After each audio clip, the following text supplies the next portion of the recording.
Welcome back. Who doesn't love a dose of history? David Ewing is back with a lesson regarding St. Patty's Day in Nashville. Welcome back. Good to be back, Laura. I love it when you're here. They say everyone is a little bit Irish on St. Patrick's Day. Is that true? Absolutely. We all celebrate the shamrocks and the green, and it's a wonderful holiday. Yes. So. Okay, what are you feeling? What do we need to know? Because you have the Nashville I Wish I Knew, so teach us. So historically, Nashvillians used to celebrate St. Patrick's Day big in the 19th century. And even in the early 1820s, there were cotillion parties on 2nd Avenue to honor St. Patrick's Day. And in 1834, the Irish citizens and the Friends of the Irish Citizens, as it said, got together for toast and songs and things like that. But after the Civil War, we got serious into St. Patrick's Day and started doing parades like they did up in New York and Boston. And so most every year from about the 1870s to about the early 1900s, Nashville had a big St. Patrick's Day parade. Yeah. And, you know, they gathered kind of in the downtown area, started to march in clothing and festivals and horses and carriages. You know, a couple years they stopped mid-parade to go to St. Mary's Church. No kidding. Then they had a service, and then they got back out, and the festivities began again. There's a St. Patrick Cathedral in Wedgwood, Houston, right on 2nd Avenue, and of course a lot of the festivities were back there for St. Patrick's Day, or as they sometimes called it in the 19th century, the 17th of Ireland was a big holiday. Okay, and I'm guessing they weren't drinking green beer back then. Not green beer, but they were drinking beer. That was part of the celebration, and Okay. the Irish music and the Irish food. Now, interestingly enough, in 1904, they said the parades got a little bit shorter and shorter here in Nashville because some of the older Irishmen had kind of died off, and it not had become as big a holiday. But it's funny, the year before, someone got a whole bunch of shamrocks sent to them directly from Ireland, and everyone wore them, and they were very excited about them too.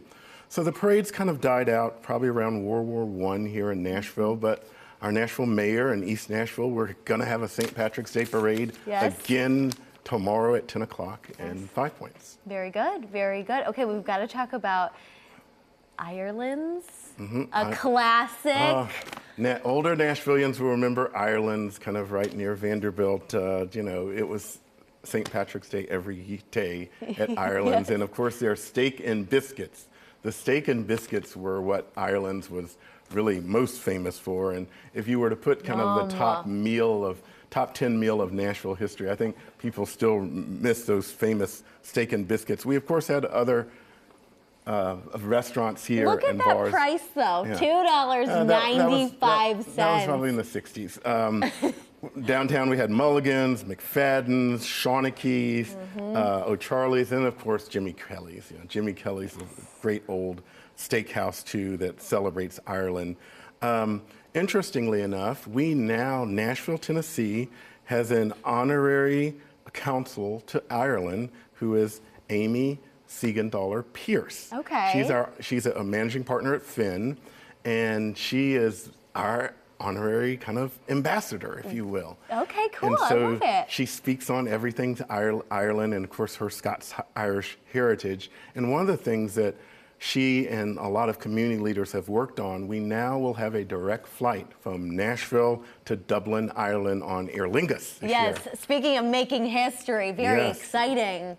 I wonder how long that flight's going to be. I'm sure it's going to be lovely. Exactly. We'll take it. And we will take all the Irish visitors here to Music City. They will enjoy being here, too, as well. Yes. I love it.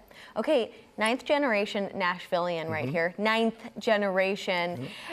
I love all this history. I love these old photos. And I see on the comments on your Instagram page, the Nashville I Wish I Knew, everyone says, gosh, I love that. Those are the good old days. Why do you do what you do? I like old Nashville, and I'm very sentimental about how the city used to be. I'm happy the city is growing, but, you know, I think everyone gets nostalgic about how things used to look and businesses that used to be around. So it's a nice way to remind people of kind of old Nashville. Well, speaking of, okay, we have one really important message for newcomers, because there are a lot of people moving to Music City in Middle Tennessee. What is your message?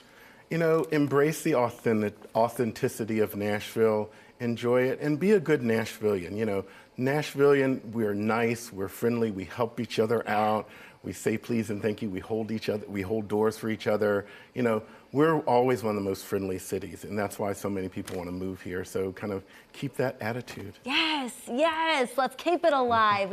David, really quick, he provides these awesome tours. My mom went on your tour and she said it was the best thing ever to really understand the city. Explain how people can sign up for a tour and what they can expect. They could contact me by the Nashville I Wish I Knew on Instagram, or my tour site is NashvilleHistoryOnTour.com.